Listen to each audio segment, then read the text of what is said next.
Good morning, everybody. This is Reverend Pam Romancic, and I'm so grateful to see you today. I'm going to ask you for a little bit of extra patience with us today, as Jamie isn't feeling well at all, and we're running the show without him. We start with the reading. 1 year. It's been 1 year, 12 months. Roughly 365 days, give or take. 1 year of uncertainty and fear and isolation. 1 year of feeling like the ground has given way beneath our feet. Today, we've come full circle, and today is Pi Day. Today, we remember that together we survived a spring, a summer, a fall, and a winter of all that makes up a pandemic. The world has changed in that year. You have changed, I have changed, we as an entire community have changed. And in some ways, it's easier now to see what is truly important.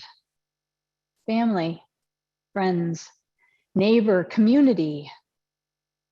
Our challenge, if we just take it up, is to allow those changes to take hold and to grow and to blossom forth and to continue to guide our lives, to not fall into old ways, but to accept and embrace a new normal. Pi Day reminds us that our lives are never as simple as they appear, that the geometry of the most lowly of circles, a pot or a pan or even a sewer pipe, each of those circles still connect to infinity. Like each of us, we simply appearing human and living simple human lives, but still holding that thread of divinity, glowing in each and every breath we take. If you have a chalice at home, you're invited to light it now as we begin our sacred time together. So I'm going to light our chalice this morning with the words that we use. And at some point, we might be able to figure this out. We light our chalice this morning aware of the circles that we make as we go through the world, aware of all that we do. So good morning. I am Reverend Pam Romancic. My pronouns are she and hers, and I serve the Unitarian Church in Hinsdale, Illinois. We wish everyone a very happy Pi Day, a day for acknowledging the mystery of irrational numbers always in our midst. We gather, as every Sunday, to remember our connection to one another, to the mystery and wonder of life. We gather to remember that life is what we bring, and that it is better with companions on the road. If you enjoy today's service, I hope you will share it with someone who might appreciate a little bit of love and care and maybe even some slight inspiration this morning. All of our past services can be found on our YouTube page through 2020. And you can revisit old ones or find ones that you might have missed. Now, I encourage everyone to visit our website and to follow us on social media. The touchstone is out, and there's a whole lot of information about upcoming events and opportunities. So if you have news to share or something to submit, please send it in by the 15th for the April edition. If you're new today, please bear with us. We're usually not this discombobulated. But if you'd still like to receive regular communications, you can leave your information in the chat box or click the contact button on our website. After the service, everybody is invited to stay for a brief virtual coffee hour. You can share your Pi stories or come up with some other ideas. We split into small chat rooms and we can respond to the message or get to new people or just catch up on our shared lives. A little later, we're going to hold a space for meditation and prayer. If you or someone you know is in need of support, please do let us know. You can type your intentions in all caps in the chat box or contact me via email or cell phone. Also, if you need help getting groceries or if some emergency arises, please let us know so that we can help. It has been a long year, and we know that sometimes resources run thin. So we have an emergency relief fund for our members, so please contact me. And I want to thank Anita Jenks and the Reverend Allison Farnham, who led worship the past 2 weeks and created really wonderful services. Thanks to you both. And thanks to Paula Sajid Dvorak, who is our worship associate today. Thanks for her sons who did lend her chalice, and we will get to use it at some point. Thanks to, we're so sorry that Jamie is not feeling well this morning, who usually runs all our technology. And thank you to Jean and Suzanne, who are stalwarts and help make this happen. Now, I invite you to sing along. I'm going to try screen share one more time with May Nothing Evil Cross This Door. So we'll see if it works, crossing fingers. If it doesn't, you can sing May Nothing Evil Cross This Door all on yourself.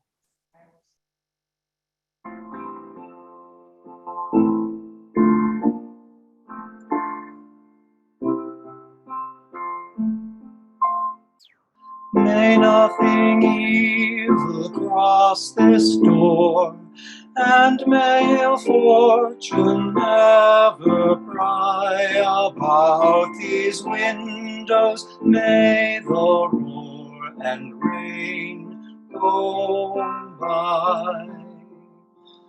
By faith made strong, the rafters will withstand the battering of the storm. This heart through all the world grow chill will keep you warm.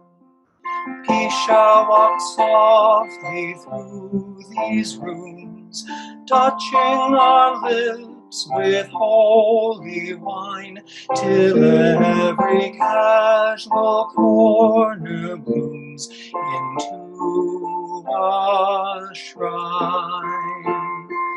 With laughter drown the raucous shout, and though these sheltering walls are thin, may they be strong to keep hate out and hold love in. On Children by Khalil Gibran. And a woman who held a babe against her bosom said, "Speak to us of children." And he said, "Your children are not your children. They are the sons and daughters of life's longing for itself. They come through you, but not from you. And though they are with you, yet they belong not to you. You may give them your love, but not your thoughts, for they have their own thoughts. You may house their bodies, but not their souls, for their souls dwell in the house of tomorrow, which you cannot visit, not even in your dreams. You may strive to be like them, but seek not to make them like you. For life goes not backward, nor tarries with yesterday. You are the bows from which your children as living arrows are sent forth. The archer sees the mark upon the path of the infinite, and he bends you with his might that his arrows may go swift and far. Let your bending in the archer's hand be for gladness. For even as he loves the arrow that flies, he also loves the bow that is stable. Hi, everyone. This week on our faithful journey, we will highlight our first principle, the inherent worth and dignity of all people, and learn a lesson from our Universalist heritage.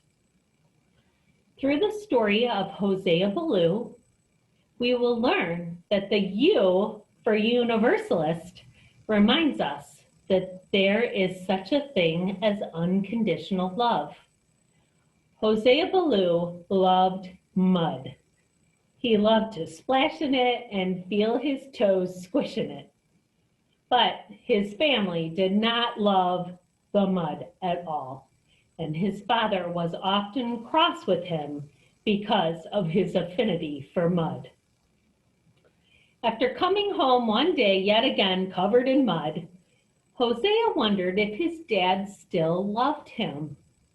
His father answered that no matter what he did or how dirty he got, he would always be loved. This became a lesson that Hosea Ballou never forgot. He went on to write and preach of a loving God and universal salvation for all people, no matter what they did or how dirty they got.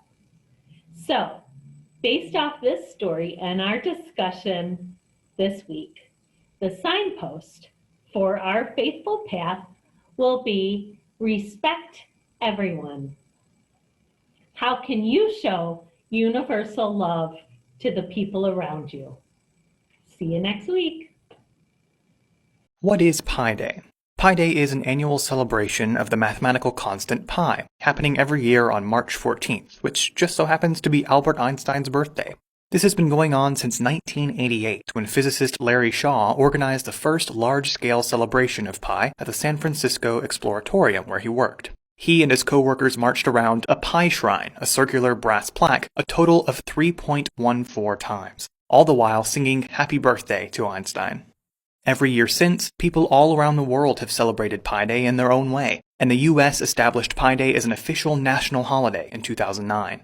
A few years later, in 2014, the entire month of March was observed as Pi Month, and the next year saw the celebration of Super Pi Day. What are your Pi Day plans? It is so good to be gathering together, acknowledging that we truly are on a faithful journey. And it is my privilege to be with you, especially in this time, to tell you what you may already know or are learning about the work of the Unitarian Universalist Prison Ministry of Illinois, where I've been privileged to serve as the director and minister since January of 2020. And of course, the predecessor was the Reverend Kay Mooney, who many of you know. And such an honor and a privilege to be taught by her and moving forward. So today's offering, and you're sharing the plate with the Unitarian Universalist Prison Ministry of Illinois, whose mission is to equip Unitarian Universalists in Illinois to transform institutions and support people who have been harmed by the prison industrial complex. We have a number of activities and events that we engage in, including inside ministry, facilitating circles, peace circles inside the Cook County Jail men's and women's side, as well as at Logan Women's Correctional Illinois Prison. We also engage in advocacy efforts that are led by and centered around the voices of those who are directly impacted, either those who are recently released or also coming from the inside. We also facilitate through the Church of the Larger Fellowships Illinois Ambassador Program, pen pal relationships. And we also educate folks in a number of different ways, including trainings around the prison industrial complex, conversations around abolition, conversations around how to support one another through the callings that have come up through Amen to Uprisings from the General Assembly last year with the Unitarian Universalist Association. We also care about mutual aid and directly helping those, and especially during the COVID-19 pandemic inside Unitarian Universalists who are locked up in Illinois prisons. We made sure that they received money in their commissary to help purchase any protective equipment, sanitary items, or simply as a way to have money to connect with their loved ones. So we care deeply about the work we do. We are a statewide organization, and many of you are involved, for which I am intensely grateful. And so I'm going to invite Dave to tell you a little more about the logistics of how to give virtually today. Thank you, Allison. To contribute to UUPMI, you can go to the church's website, www.hinsdaleunitarian.org, and click on the donate button on the homepage. You can indicate in that space that your payment is to UUPMI. We are sharing our plate with UUPMI every Sunday this month, but why not make a note and send your payment today while you're thinking about it? You can also send a check to the church and remember to write UUPMI in the memo section. On behalf of UUPMI and the church, thank you for everyone's ongoing financial support. This church has done tremendously in the past year, no matter what was going on. Hi, I'm Suzanne Williams, a member of the Unitarian Church of Hinsdale Board of Trustees. The good works of our faith community extend like ripples into the world, whether through our social justice work, the liberal education of our community's children, or the ongoing enlightenment of ourselves and others. And your support is vital to the work we do in the world. Please go to our website, www.hinsdaleunitarian.org, and click the donate button to make a secure contribution today. Please be sure to use the drop-down menu in the donation form to designate where you want your contribution applied. Now, please join me in saying our offering words together. This church is made up of all of us. It is what we learn together, the work we do together, and the fun we have together. It is what we share with one another, with the people around us, and with all the world. Thank you. Welcome, friends. Join me this morning in just making a space to settle into our chairs, to put your feet on the floor, to take a deep breath into your body, and then to release that body, releasing any tension, any anxiety, any worry that you might be carrying in your heart the day. Allow it to flow down into the rich, dark earth below us. Let us take a moment now together as we contemplate this reading by the Reverend Wayne Arneson, titled Our Abiding Teacher. O God, whom we know as love, we gather here this morning as seekers and finders, as creators and destroyers, as givers and receivers of love. From the day of our birth, we have asked for love, and yet, as we grow and change in time, we realize how little we really know about how love is given and how to grow within its nurture. Help us to recognize that love surrounds us and that we have our being within its warm embrace. Help us to understand how we can perfect and be perfect channels for that love. Help us to see ourselves as the loving people we are, the loving people we can be. In silence now, we bring to our mind's eye the people who have loved us and the people who continue to love us. People who are not here with us today, but whose love we carry with us. People who are there every day and whose love we sometimes take for granted. People who might be within our circle of love if we could but extend it just a little further. In silence now, we hold all of these people in our hearts.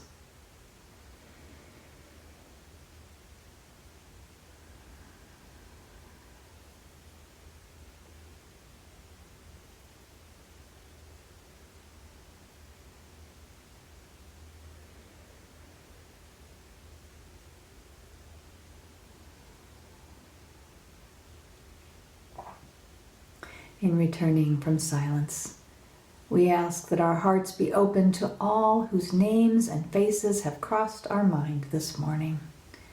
We ask that old wounds be healed, that constant joys may be celebrated, and that the love we share with people in our lives may be abiding teacher in all that we do. Amen.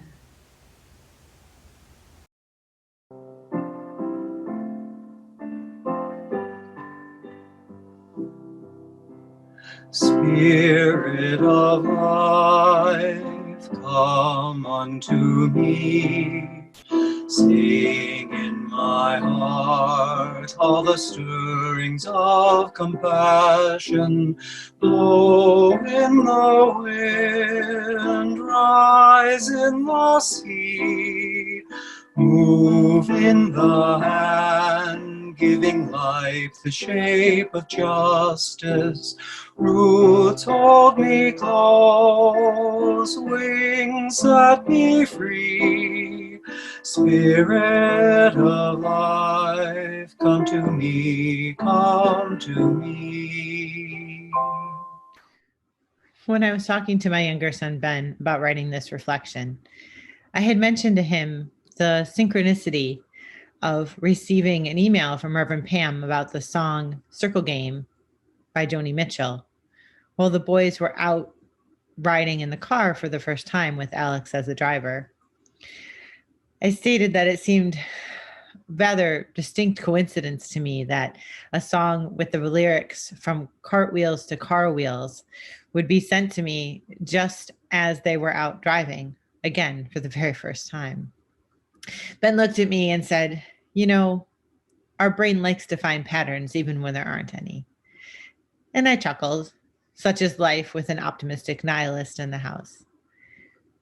But it did make me think about patterns and about the importance in patterns in our life. Pi is a constant, right? It's the number that we use to determine the circumference of a circle. Generally, we think of it as 3.14, although as the boys like to remind me, because they have several more digits than that memorized, it's actually an irrational number. It goes on indefinitely. So we think that it's this concrete thing that we can nail down, 3.14, but it's really not. It goes on forever. So what does that mean? Well, it means that things that we think are concrete and real may not be. They may just be our brain trying to find patterns. But is that such a bad thing? Is it such a bad thing to think that the universe is speaking to me through a song? Is it such a bad thing to think that there is a pattern in the trees or the stars or the shell of a snail? I don't think so. As Albert Einstein said, there are two ways to live. One is as if nothing is a miracle, and the other is as if everything is a miracle. Oh, from cartwheels to car wheels. I really love Paula's reflection this week. She explored the patterns that we perceive in our lives and asked, is it such a bad thing? Is it such a bad thing that we notice when things appear solid and immovable and in reality are in constant motion? The fact that our families are constantly in flux and that we only see that in hindsight, how quickly our children have grown. We only see we feel like our bodies are here, they're solid, but we age so imperceptibly we don't notice it until we look back at how we were walking last decade. Our planet is spinning through the vastness of space without anybody holding a steering wheel, and it feels like we are just standing here solid. It is that play between perception and reality which made me want to celebrate Pi Day this year. Because Pi Day represents a constant relationship that exists within every single circle. It's something which is both ubiquitous, circles are everywhere around us. And at the same time, it's tinged with just a little bit of mystery. Because circles are the basic building block of our reality and simultaneously something that can never be fully grasped. Pi is an irrational number, a number without end. Now, unlike many in our congregation, I am not a math whiz. Not now, not ever mathematically inclined, although I'd love to have had that gift. And it might date back to 4th grade, when in trying to help us learn our times tables, Mrs. Timko made us compete in a math flashcard event in class. And 2 kids stood near their desk at the back of the room as she called out problems. Maybe 7 times 8 equals, and whoever answered first got to move up to the next desk, with the winner being the person that made it all the way to the front first. I never made it to the front first. I'm not sure I ever made it ever. And you know, like all unintended consequences, this simple drill taught my fourth grade self that I was no good at math. So I stopped trying at a certain point. Why try something you're not going to succeed at? But the reality that I've figured out, over a lifetime looking back, is that my math skills are not good under pressure. When I take my time and think about it, I can do all the basic stuff just fine. But because of that impression that I got in fourth grade, I skipped all the higher math offerings in high school, doing the bare minimum, and then getting by in college on what was the title? Math for liberal arts majors. Yeah, it was a thing. I don't know if they still have it. But I was too afraid to try trigonometry or physics or any of those things because I was sure I couldn't do the math. I would fail. But what I thought was fixed and true was not necessarily so. Like so many other places in my life, I thought I had the full story, but there were other dimensions that I wasn't aware of. It's like pi personified. Pi is the representation of the relationship between the diameter of a circle and its circumference. And for anybody like me, that means the diameter is the line splitting the circle in half, and the circumference is the distance around the outside edge. And the miraculous thing, the thing which made the Pythagoreans call it a divine number, is that the relationship holds in any circle, no matter how incredibly large or how incredibly tiny. This was recognized even back in biblical times and described in the Hebrew scriptures when they wrote about this bathing pool outside Solomon's gate. Pi is a constant that never changes. But part of it is irrational. Because what pi says is the distance around the circle is exactly 3 times the center line plus a little bit more. That plus is 0.14159, and then I'll stop at that digit for today. It's that little bit more which changes everything. That little bit more which takes it out of the realm of known and puts it into the unknowable. In an article, Eric Leach says that it's up to us to figure out what pi means in our own lives. He writes, "How does an unresolvable, irrational number make you feel? Many people find themselves overwhelmed by the idea of a number that cannot be fully expressed. Similar feelings may be had when exploring the cosmos, the size of the universe, the existence of black holes, and the numbers of stars and planets can be overwhelming.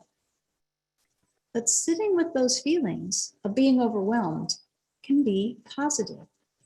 It can make us aware of things over which we have no control, while making us identify things over which we do have mastery."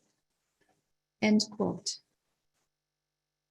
He says it's up to us to figure out how we deal with that tension between the known and the unknowable. And for me, pi is a reminder to be humble.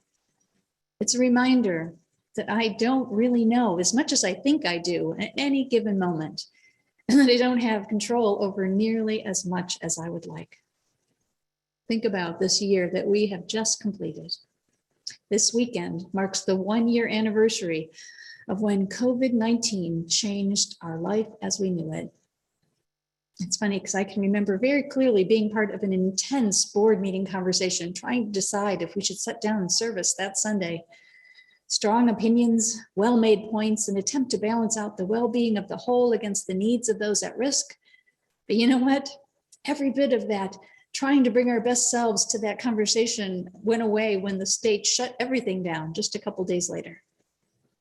And here we are, a whole year later, and the world has turned in a totally different way. I think that's what that extra tiny bit about pi actually brings into life. It's about thinking that the world is going predictably in some direction, and then a tiny bit of something changes the trajectory entirely. If the circumference of pi was exactly 3 times the diameter, the world might make more sense. Everything might fit into neat and tidy boxes and always fulfill their predictions. We might have much more control over what happens in our own lives. Instead of being ruled by an irrational number, we might fit easily into predictability and control. But really, Would that be good? For me, that irrational connection to eternity is also a doorway to hope. It's the part of the equation that lets things change when it seems like they are entirely locked into place. It's a hope that allows somebody to hold on to, even if they've been imprisoned for life, even if they've been given a sentence of suffering from some disease that says they're never going to get better. It's the possibility of redemption being held out for even those folks that we think are entirely lost. That irrational extra bit in the equation makes a way out of no way. It breaks apart inevitability. As you probably remember, this time last year, I had just tendered my resignation. While I loved serving this church, the accumulated grief of the preceding years had closed down my ability to see outside a box that I felt trapped within. And I planned on taking a year away from ministry entirely and then figuring out what came next. But that irrational, unpredictable thing outside of our ability to control or foresee happened in the form of a pandemic.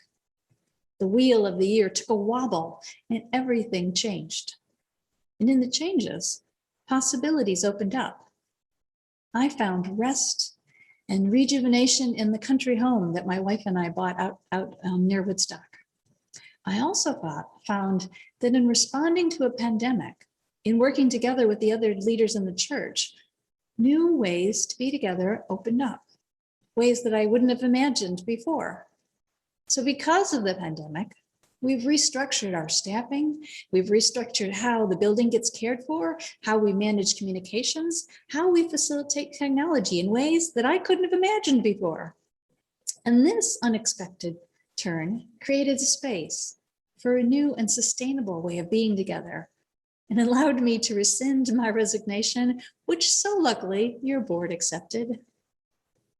That tiny irrational change, an unexpected aspect of life, made all the difference. And what I thought was going to be my life going forward changed. What we thought our lives together were going to be changed. Now, this may not be the most mathematical of descriptions of the spiritual significance of pi, but it makes sense to me. The world seems straightforward. It seems like we know what's coming, like what we have control over. It seems like there's a trajectory to our lives. It does look that way. But in reality, there is always a little wobble, always a thread of irrationality that the ancients named the existence of God. Is it good? Is it bad? I don't think those questions matter because it is.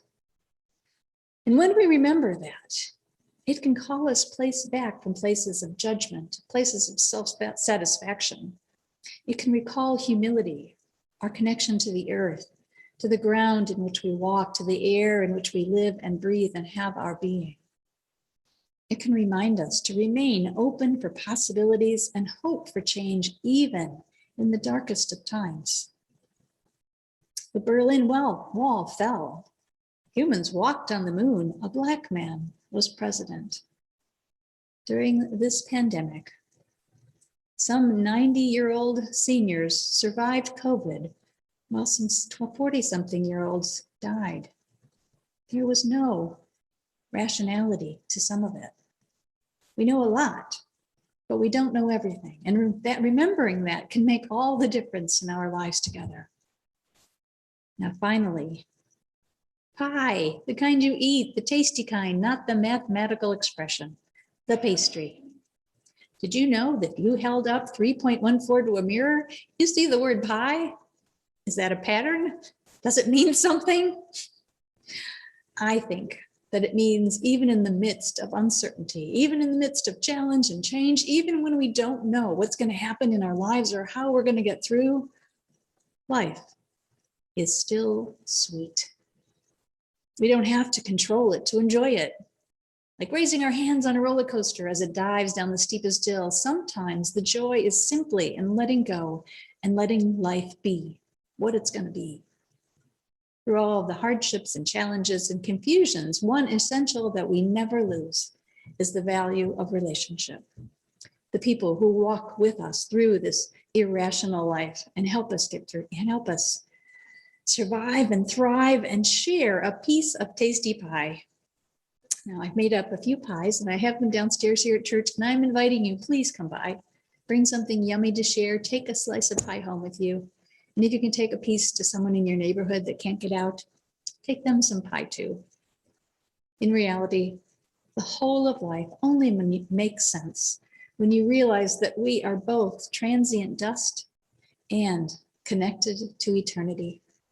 Pi Day reminds us of our deep and abiding connection to something so much larger than our small, finite brains can comprehend. We can't change it, so let's eat pie. Amen, and blessed be.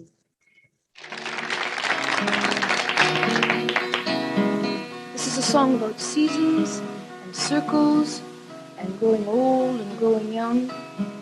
And it's called The Circle Game. Yesterday, a child came out to wander, caught a dragonfly inside a jar. Fearful when the sky was full of thunder, and tearful at the falling of a star. And the seasons, they go round and round, and the painted ponies go up and down. We're captive on the carousel of time. We can't return, we can only look behind from where we came, and go round and round and round in the circle game. Then the child moved 10 times round the seasons, skated over 10 clear frozen streams.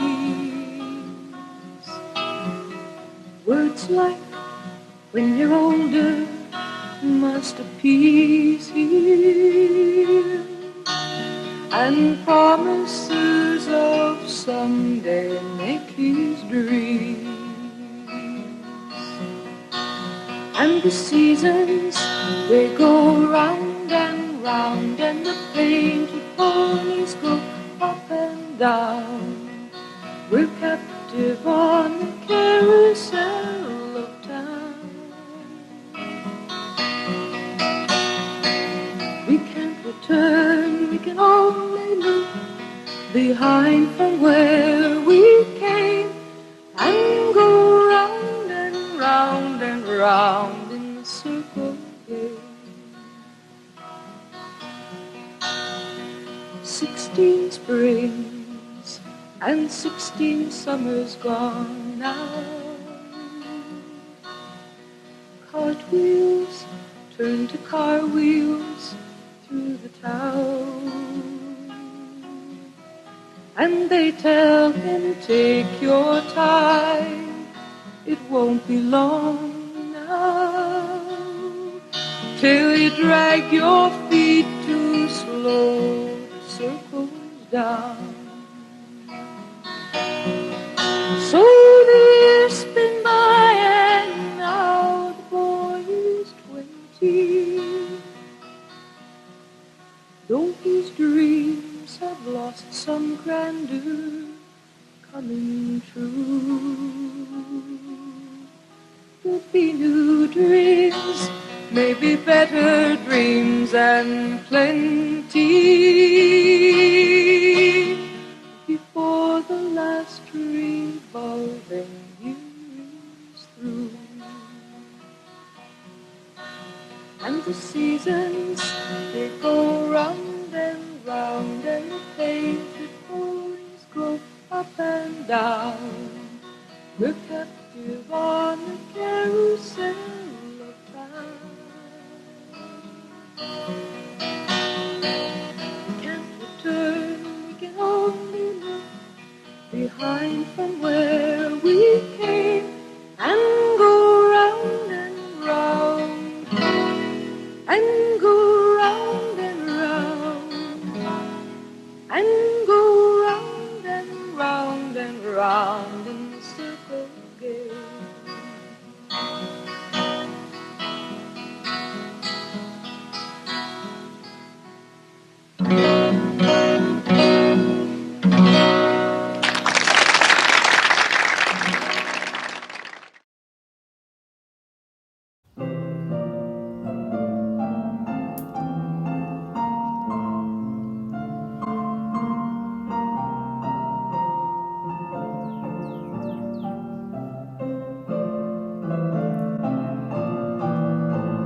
Break not that circle, make it wider still, till it includes, embraces all the living. Come wonder at this love that comes to life, where words of freedom are with humor spoken, and people keep no score of wrong and guilt.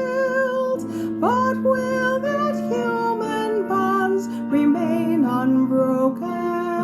Join with the movement of the love that frees, till people of whatever race and nation will truly be themselves, stand on their feet, see eye to eye with laughter and elation.